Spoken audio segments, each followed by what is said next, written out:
Hello, and welcome to my YouTube channel. My name is Raina McDonald, and I am with Glitter and Glue Card Making Club. I love making handmade cards, and today I'd like to show you how to make this beautiful handmade thank you card. So often for me, the inspiration for a card comes from the paper. And I have this beautiful paper from Graphic 45. And it came out in 2018. It's called the Floral Shop Collection, and I just love it. So I wanted to make a card using this particular paper.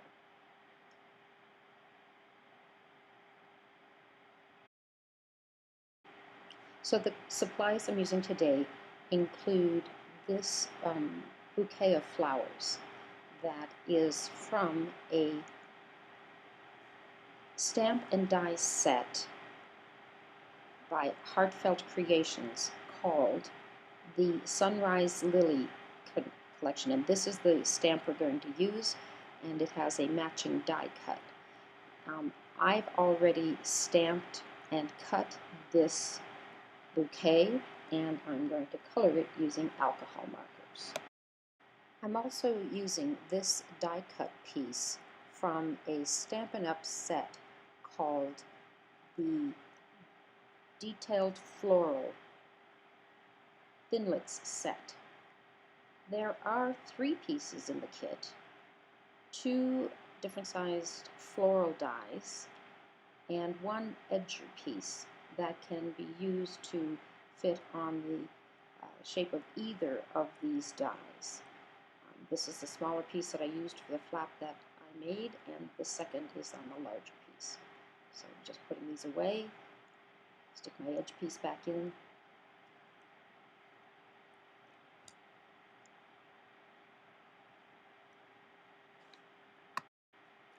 So the first thing I'm going to do is to create my card base using this half sheet of Stampin' Up's Very Vanilla cardstock.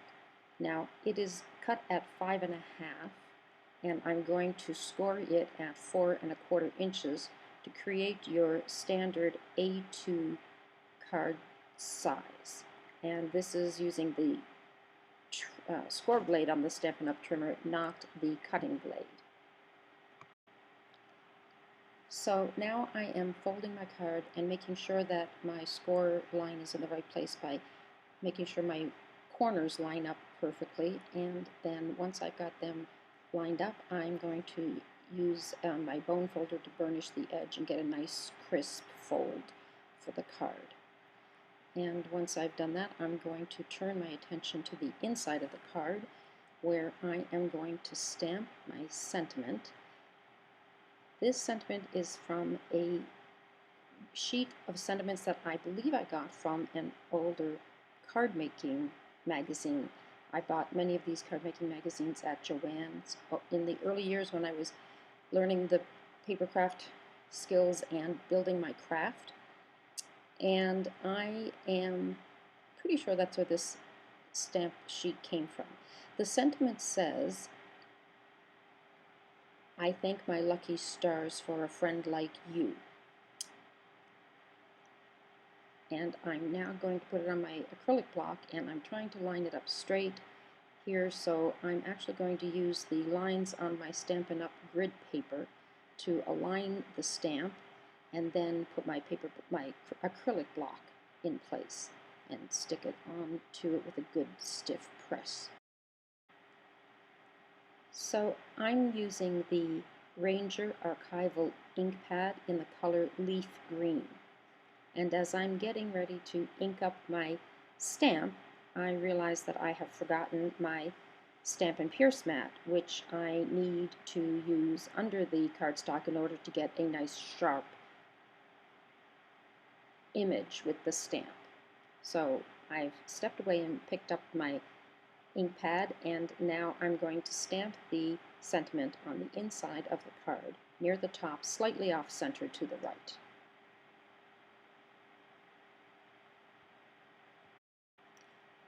Now I'm turning my attention to the outside of the card, and I'm going to begin by layering this designer paper to the front of the card using a tape runner. Now this piece has been cut to 4 by 5 1/4, which allows me to center it on the front of the card, leaving a 1/8 inch border around the designer paper.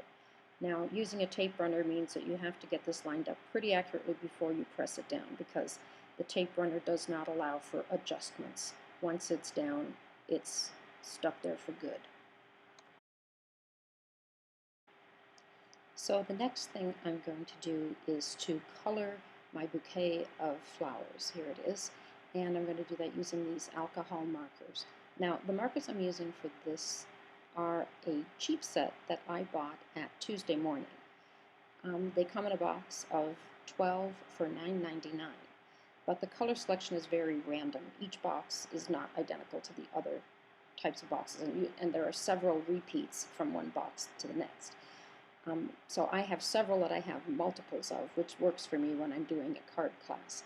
But they're so much cheaper than a Copic set of markers, but you can't pick the individual colors. You get what comes in the box. So I'm going to speed up this next segment very fast because it is very boring imagery of me coloring the various flowers on the bouquet. What is important to remember is that you just try and select colors that work with the paper that you are trying to match up. So in this one I've picked some pinks, some yellows, and some purples flowers, and then the greens to go along with it. And you just have to figure out which colors will work with your particular designer paper.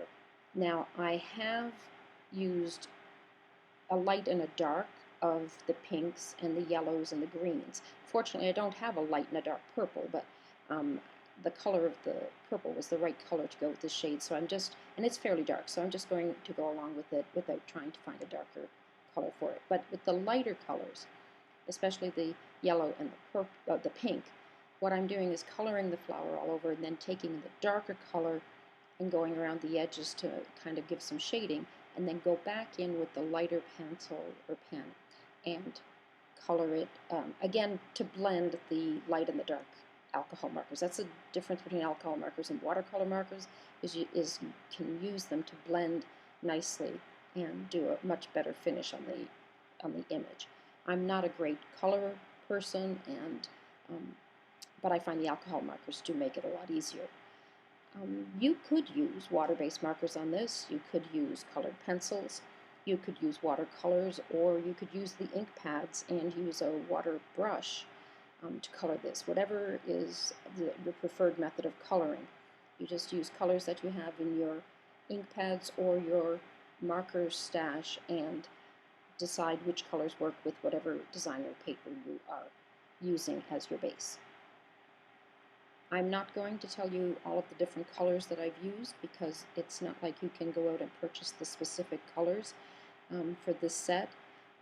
The name on the box is Firefly, but I haven't been able to find Firefly markers other than at this Tuesday Morning store. So whatever you can use, the chameleon markers would be great, Spectrum Noirs would work fine. Copics, of course, are the standard for good art coloring, but these cheap ones that I got at Tuesday Mornings work just fine. So now I'm going to focus on assembling the center focal point of my front of my card. And I've got a couple of different panels of cardstock here. This small one is the very vanilla cardstock, and I am using a piece that measures 2 3/4 across by 4 inches long.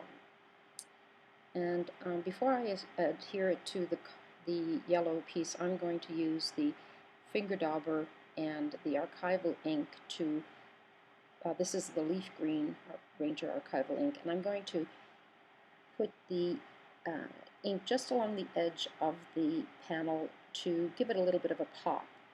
It'll give a little bit more color as it layers against the yellow crushed curry cardstock. Finger daubers you can buy at any craft store, Michael's, Joann's, Hobby Lobby. You can get them from Stampin' Up, and you can get them online at Amazon. But basically, they just are used for blending and inking edges. I use it mostly for inking the edges. Lots of other blending tools that I use for making shading and things. Now the yellow crushed curry piece measures 3 inches by 4¼ inches. And when you layer those two together, you get a border of 1/8 inch of yellow around the very vanilla colored cardstock.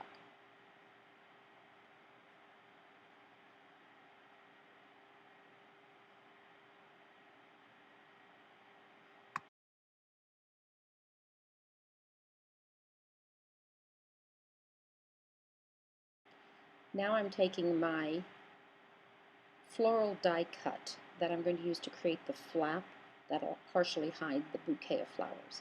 And this die cut measures exactly 4 inches, so I cut the very vanilla panel to be the exact same measurement. It has a 1/4 inch piece on the side that allows me to lay down a bead of liquid glue so that it can be put in place with a precision and allow for an adjustment. And since this art glitter glue dries clear, it's the perfect glue for the job. And I adhere this to the very left side of that very vanilla panel and just press it into place and see if it needs any adjustment.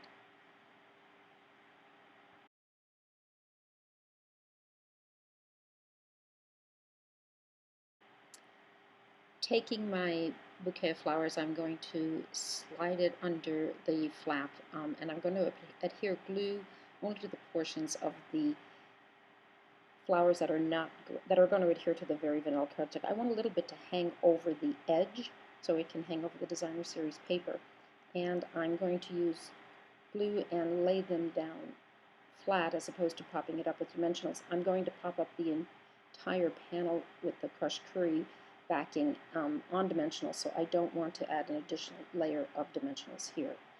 And I'm adhering the liquid glue so I can make adjustments in positioning it, and I'm just affixing it to the position where I want it to stay.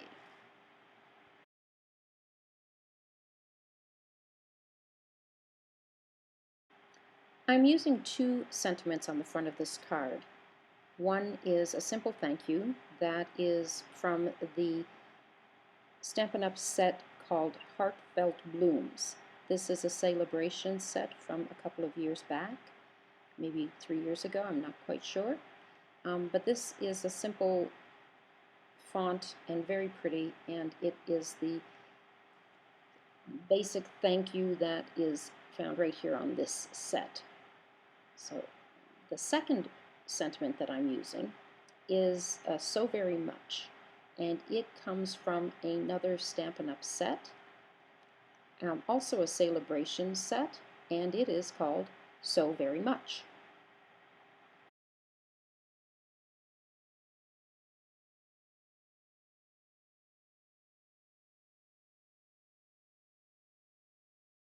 So the smaller sentiment, that's So Very Much, is going to go on the inside of the flap on top of the bouquet of flowers, and it's going to be hidden by the thank you sentiment on the front of the flap.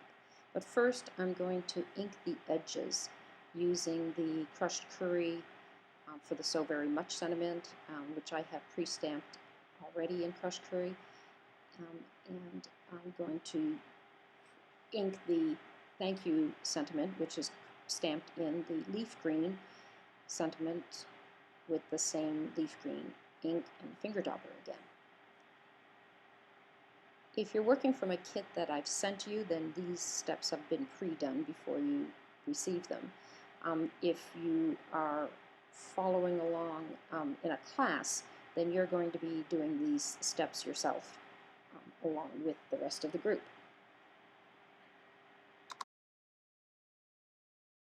So I'm going to put the So Very Much sentiment on the inside of the flap on top of the flower stems, and I'm just gluing it down flat using the liquid glue so I can position it.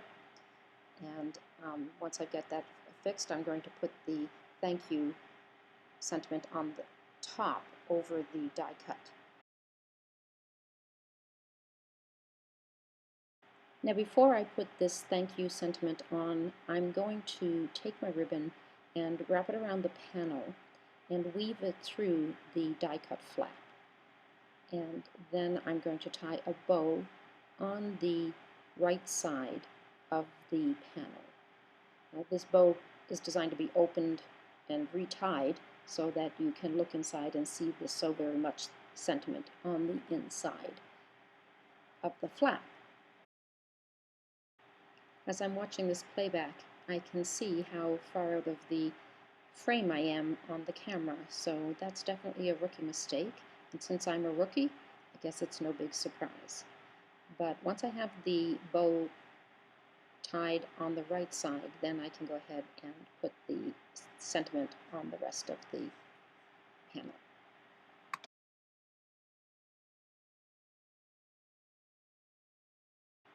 Okay, now that the bow is set, I'm going to put the thank you sentiment on using the clear glitter glue, but I am going to put the glue on the die cut pieces instead of on the back of the label. And the reason for this is to keep me from putting glue in places that would go through the die cut and adhere to the panel below, and thereby accidentally gluing the flap shut.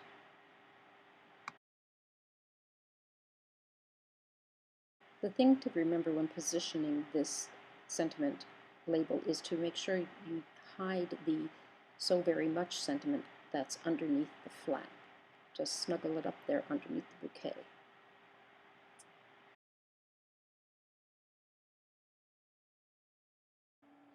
At this point, I realized that I'd forgotten to attach the two little gold sprigs to the bottom of the thank you label. So I quickly pull it off before the glue has a chance to dry.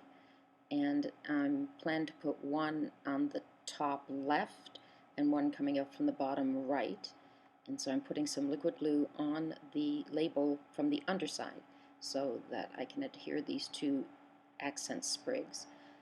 Then I dropped one on the ground and couldn't find it quickly, so I'm grabbing another sprig from my pre-made little jar of sprigs, little accents that I've made out of gold foils.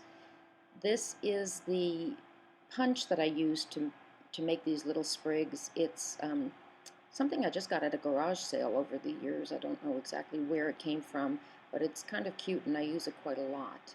So now I'm putting the pieces onto the underside of the label, and then I am going to attach it to the die cut the way I had done initially, so that it will not be attached to the cardstock under the die cut.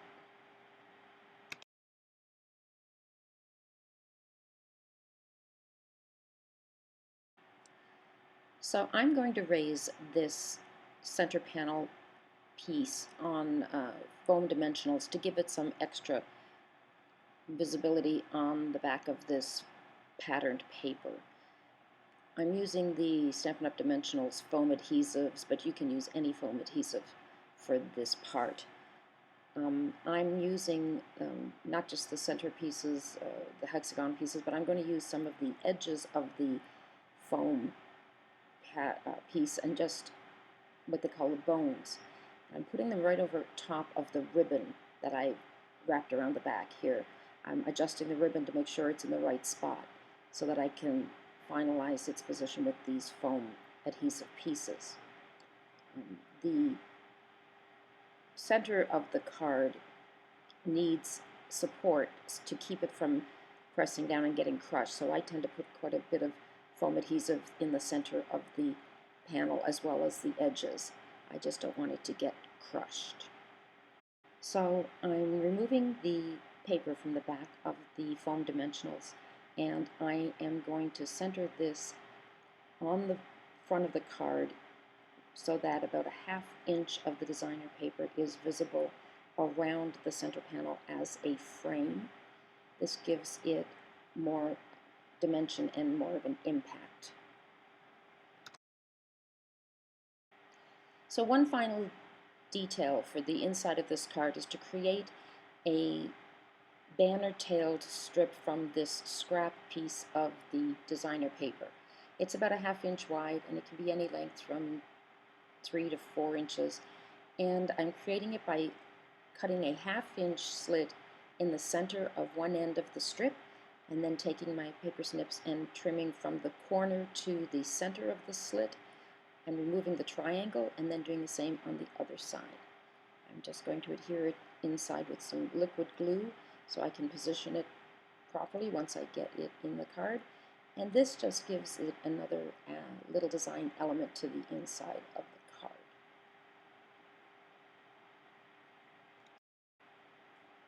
So here is the finished card. I'm not going to open this flap to show you the sentiment hidden underneath because that bow was just too hard to tie. But if you liked today's tutorial, please like the video by giving me a thumbs up.